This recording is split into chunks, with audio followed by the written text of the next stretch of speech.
Hello, everyone. My name is Frank Tillman, and I'm a proud two-time alumnus from the University of North Carolina at Chapel Hill. I graduated with my Bachelor's of Arts in Interpersonal and Organizational Communication Studies and a minor in chemistry in 2015, and later obtained my PharmD from the UNC School of Pharmacy in 2019. And I'm currently completing my second year of pharmacy residency training at UNC Medical Center as a psychiatric pharmacy resident. So as you can see, me being a proud Tar Heel is a very blatant understatement. And in my world, it's always a great day to be a Tar Heel. But enough of that. I am so humbly grateful to accept this amazing honor as the 2021 recipient of the UNC Alumni Diversity Award. When I first heard about this news, I must admit that I was shocked and pleasantly surprised. I'm sure that many people who have committed themselves to promoting and advocating for diversity, equity, and inclusion would agree with my sentiments that this work comes from a place of passion as opposed to a place of needing or really even wanting recognition. Nonetheless, it's extremely reassuring to me to know that others are observing this work. Again, not observing my work, but observing the work of equity, of diversity, and inclusion, listening to the calls for inclusion and equity, and hopefully acknowledging what this all might mean in terms of building more inclusive environments for our students, for our colleagues, our community members, and in my world, for our patients. So accepting this award today means so much more than me as yet one singular individual. One of the things that accepting this award means to me is being mindful and acknowledging the village that has raised me, that has nurtured me, and that has mentored me throughout my journey thus far. First, I have to thank my amazing and beautifully talented wife for always allowing me to vent through my frustrations in the world and being one of the first persons to triage my DEI brainstorming thoughts. To Dean Carla White of the UNC School of Pharmacy, thank you for being such a trailblazer and champion in the DEI, diversity, equity, and inclusion space, for advocating for inclusion and always being willing and ready to do the necessary work. You've mentored me through so much. We first met way back when I was a high school student. You mentored me through high school, through undergrad, through pharmacy school, and now even as a new practitioner. And it goes without saying that my work within this space is a reflection of that mentorship that I've gained from you. To Dr. Kamakshi Rao of UNC Medical Center, thank you for being vulnerable and being willing to expose your vulnerability.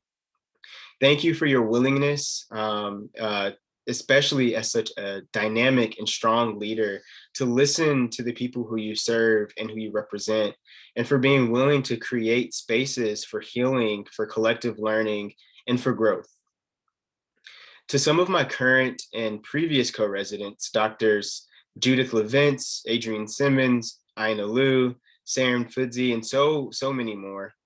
Thank you for not only being a shoulder to lean on when the times got tough, and please believe they definitely got tough, but for also being powerful mountains in a world that constantly tries to tell you that you're a molehill.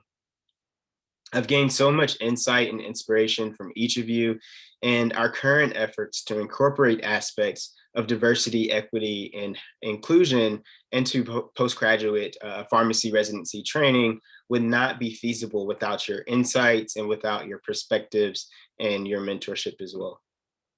Major thanks also goes to Dr. Antonio Bush, Dr. Vibhuti Arya, and Shay Bargett from the UNC Transgender Health Coalition, and so many more, additional individuals who I've learned so much and gained so much from throughout the years. There's so many people, as you can see, in my village, and I realize that I only have 5 minutes left, but this list can go on and on and on. But as I sit here with full desire to keep the mood light and positive, I also unfortunately realize that the lived experiences of many folks are neither light nor positive.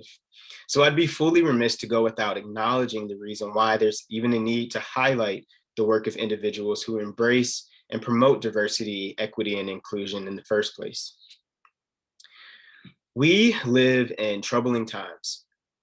And the issues that we're experiencing today are not new issues, and that goes without debate.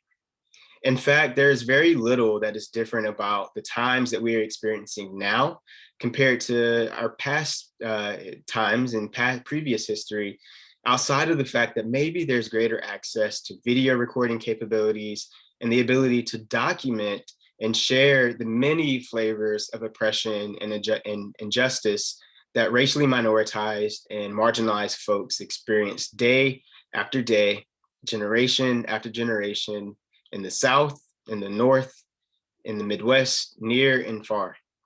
And unfortunately, we as a UNC community are not in the position to absolve ourselves from contributing to these less than ideal experiences that racially minoritized and otherwise marginalized folks experience. We live in a time where seeing young boys, girls, women, and men be killed simply on the basis of their color or their perceived worthiness to society has become just as normal as turning on the nightly news. And please understand that this also pertains to the intersections that exist between, like, our disabled family and friends, our LGBTQ plus family and friends, our immigrant and undocumented family and friends, our Asian American family and friends, our Muslim family and friends, and so many more. As individuals who possess varying degrees of privilege, we each have responsibilities to leverage our privilege to reduce the plight of those who are less advantaged. We have a responsibility to use our voices and influences of power to dismantle systems of oppression and to reframe those systems in ways that are equitable and allow for the opportunity of liberation. If that's too large of a task, at minimum, we owe it to ourselves and the people who we serve to be willing to confront our own individual biases and embrace opportunities to unlearn when unlearning is due, and take accountability and ownership when both accountability and ownership are due. So today, I'll leave you with the following. Diversity is a fact, inclusion is an act, and equity is the dream. I encourage each of you to be about that action, to dream big for a better, liberated tomorrow. Thank you again for this amazing honor.